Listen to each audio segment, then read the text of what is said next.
Hello, hi పిల్లలు, బాగున్నారా?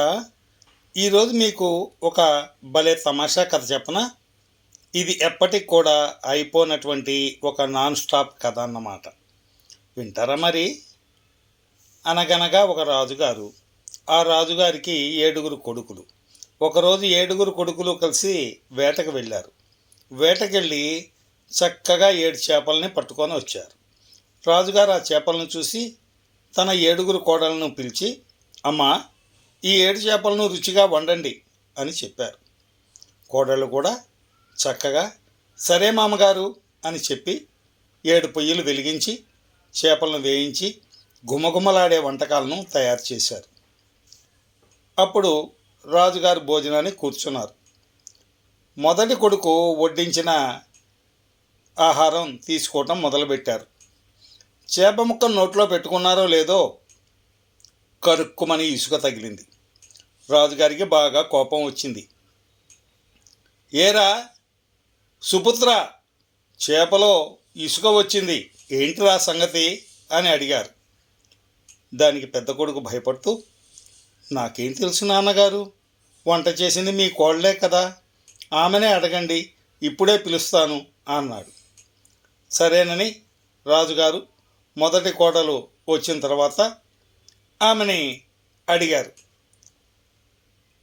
ఆమె, నాకేం తెలుసు మామగారు, గిన్నెలు తోమడానికి చాకలిదానికి ఇచ్చాను, ఆమెనే అడగండి అంది. ఇక రాజుగారు చాకలిదాన్ని పిలిపించారు. చాకలిదాన్ని పిలిచి అడిగితే అది తలగొక్కుంటూ, నాకేం తెలుసు దొరగారు, నేను చెరువు దగ్గర గిన్నెలు తోమాను, ఆ చెరువులో ఇసుక ఉందేమో, ఆ చెరువునే అడగండి మీరు అంది. రాజుగారు చెరువును పిలిపించలేరు కదా, అందుకని రాజుగారే చెరువు దగ్గరికి వెళ్ళారు. రాజుగారు చెరువుని అడిగారు. అప్పుడు చెరువు గలగల నవ్వుతూ, నాకేం తెలుసు రాజుగారు, నాలో ఒక కప్ప ఉంటూ ఉంది, అది అటు ఇటు గెంతుతూ ఇసుకనంతా కదిలిస్తూ ఉంటుంది, ఆ కప్పనే అడగండి మీరు అంది. రాజుగారు అప్పుడు అక్కడ గెంతుతున్న కప్పను చూసి ఆ కప్పను పట్టుకొని, ఏయ్ కప్ప, ఏంటి నీ సంగతి, ఇసుక ఎలా వచ్చింది అని అడిగారు. కప్ప పాపం భయంతో వణికిపోయింది. నాకేం తెలుసు స్వామి, నన్ను ఒక పాము మింగబోయింది, దాని నుంచి ప్రాణాలు రక్షించుకోవడానికి నేను అలా అటు ఇటు గెంతాను, ఆ పామునే అడగండి మీరు అంది. రాజుగారు పాము వంక కోపంగా చూశారు.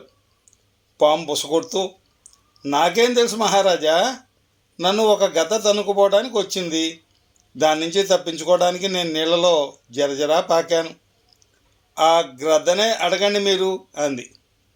రాజుగారు పైకి చూశారు. గద్ద కనపడింది. గద్ద రెక్కలు ఆడిస్తూ ఉంటే దాన్ని అడిగారు. అప్పుడు అది, నాకేం తెలుసు ప్రభు, పాము ఏమో తప్పించుకుపోయింది, దాంతో నేను ఆహారం కోసం ఆ మర్రి చెట్టు మీద వాలాను, ఆ మర్రి చెట్టుని అడగండి మీరు అంది. చివరికి రాజుగారు ఆ పెద్ద మర్రి చెట్టు దగ్గరికి వెళ్ళి, చెట్టు చెట్టు ఏంటి ఇదంతా అని అడిగారు. మర్రి చెట్టు తన కొమ్మల్ని ఊపుతూ ఇలా అంది, నాకేం తెలుసు మహారాజా, నా మొదట్లో అంటే నా నీడన 7 రాజకుమారులు కూర్చున్నారు, వాళ్ళనే అడగండి అంది. ఆ 7 రాజకుమారులు ఎవరు? వేటకు వెళ్ళిన రాజుగారి 7 కొడుకులు. వాళ్ళు ఏం తెచ్చారు? 7 చేపలు తెచ్చారు. అప్పుడు రాజుగారు ఎవరిని పిలిచారు? 7 కోడలను పిలిచారు. ఏం చెప్పారు? చేపలు వండమన్నారు.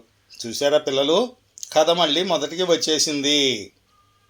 ఇక ఈ కథలో నీతి ఏంటంటే, మన తప్పును ఒకరి మీద ఒకరు వేసుకుంటూ పోతే అది తిరిగి తిరిగి చివరికి మళ్ళీ మన దగ్గరికే వస్తుంది. అందుకే ఎప్పుడైనా మన బాధ్యతను మనం సరిగ్గా తీసుకోవాలి. అంతే, కథ కంచికి మనం ఇంటికి. ఈ కథ మీకు నచ్చినట్లయితే మీ స్నేహితులకు సన్నిహితులకు షేర్ చేయండి. మా ఛానల్ని సబ్స్క్రైబ్ చేయండి. సర్వదా మీ శ్రేయోభిలాషి సివి రాజా కిషోర్.